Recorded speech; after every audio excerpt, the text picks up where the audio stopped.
I started looking for a taxi. The first driver looked at me and told me the price is 200, but I told him, no, the price is 80. He just started shouting and left. I felt it was the right thing to say goodbye to my students. I told them I have to move out. They asked me where I'm going. Soon after, they start shouting at me, Taiwan is China, Taiwan is China. 2 weeks later, I landed in Taoyuan. The friend who invited me and the only person I knew in Taiwan didn't show up at the airport. It was raining cats and dogs. Even though it was morning, it was pretty dark. Hello everyone, Ameda is here today, and I usually interview my guests and ask them why did they come here and what makes them stay in Taiwan. But to be honest, I have never answered these questions by myself, did I? So today I prepared a special video for you so I can finally introduce myself. Let's get started.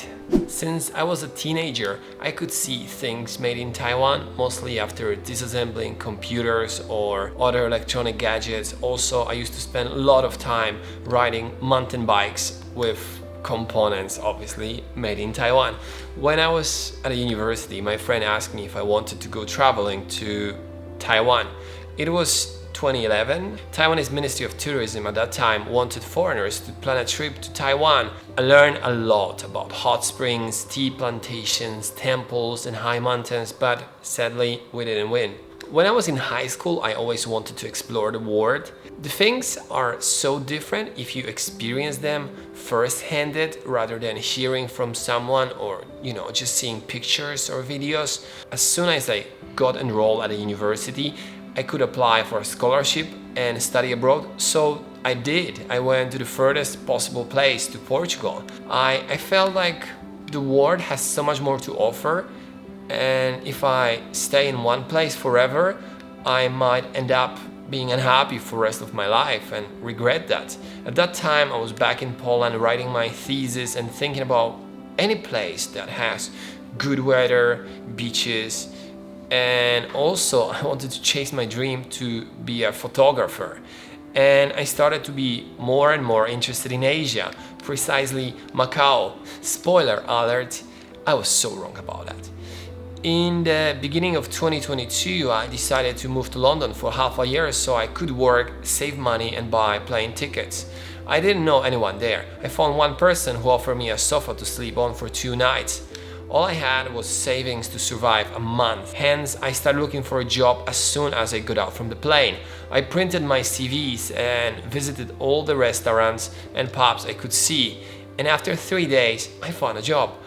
I was looking for all the savings and counting every penny. London is well known for rainy weather, but I bought a second-hand bike because it was cheaper than paying for public transportation. I would mostly eat frozen food from the supermarket and work extra hours whenever possible. Since the rent was expensive, I was living on a balcony and couldn't sleep straight because the room was too small for me. So I had to position myself diagonal when sleeping.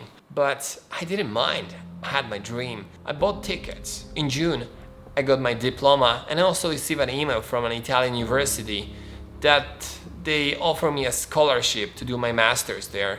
I turned them in and got on my plane to Hong Kong, and to be honest, I never looked back. At that time, my dad had a nice camera. I took it with me.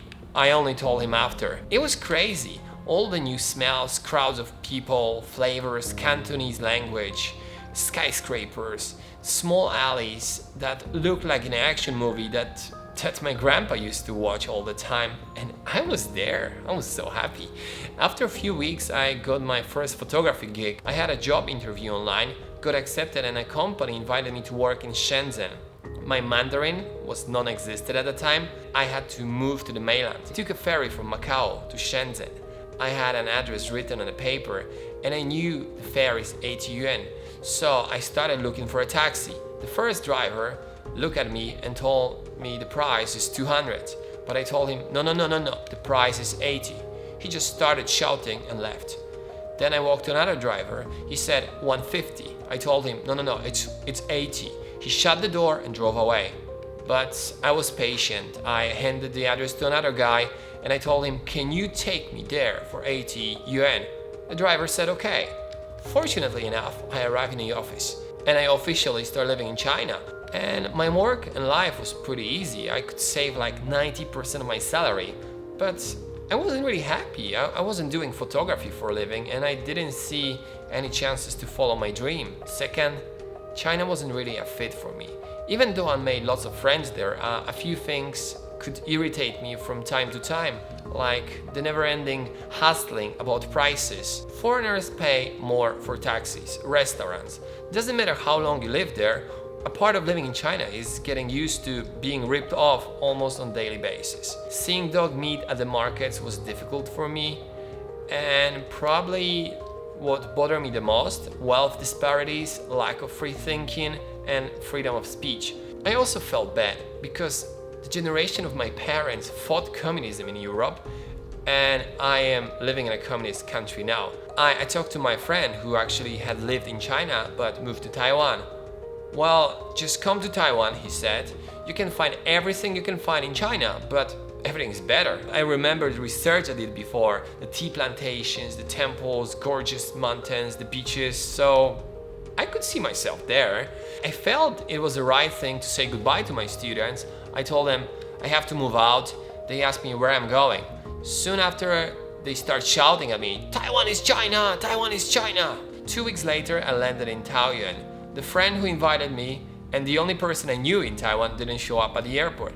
It was raining cats and dogs. Even though it was morning, it was pretty dark.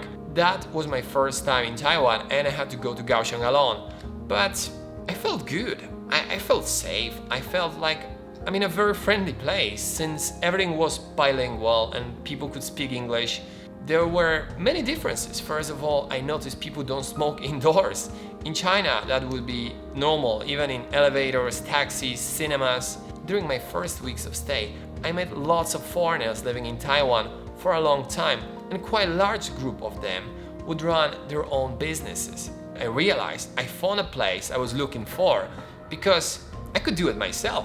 I can become a photographer here. I went to print out my business cards. I used to bring my camera everywhere with me and tell everyone I'm a photographer. In the meantime, I was studying Mandarin. And then this girl, I remember the day exactly, it was on Christmas. She was my best Christmas gift I ever get. We had a nice talk. I really like her. We met a couple of times. However, soon she had to leave for New York. Luckily, not for so long, so we kept chatting online. She returned to Taiwan and we became a couple. And a few months ago, we celebrated 8 years together. We had a beautiful wedding in Taiwan. My family and friends came to do a round trip around the island. We all had great time and memories. In 2021, last year, my daughter Natalia was born. All the time I spent in Taiwan was full of adventures, excitement, trying new flavors and visiting new places. I had some problems to overcome as well, but who doesn't? When I got my first wedding case, I didn't have a car. So we woke up at 2 a.m., rode a scooter in the winter from Kaohsiung to Tainan. It was freezing cold, but we made it. For many years, my diet was mostly frozen dumplings from the supermarket and roads of fun. The luxury was steak with noodles for $80.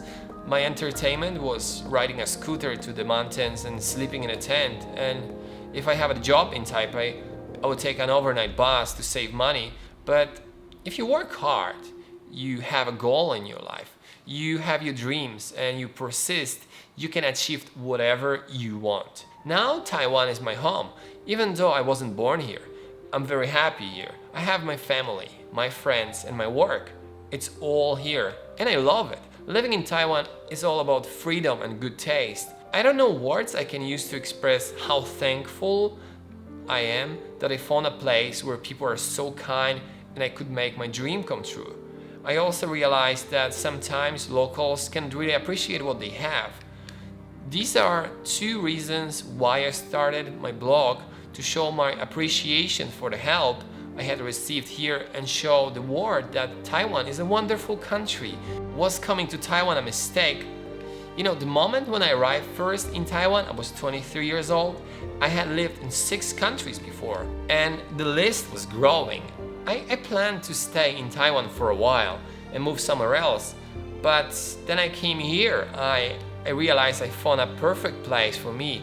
Hence, coming to Taiwan was a mistake, but probably the most beautiful mistake I have ever made. I want to thank for all your likes, being subscribed to my channel, your comments, and mostly your time and support while watching my videos. This all means so much to me, and from the moment I start sharing jokes on my social media till now, lots of change, but I have never imagined there would be so many people interested in it. Honestly, I feel like I have so many friends that keep watching my content, and I wish I'll be able to thank you all in person one day. But until that, 感謝. Thanks for watching this episode. I really appreciate all your likes and comments. Make sure you subscribe to my channel if you haven't yet, and I'll see you next time. Bye bye.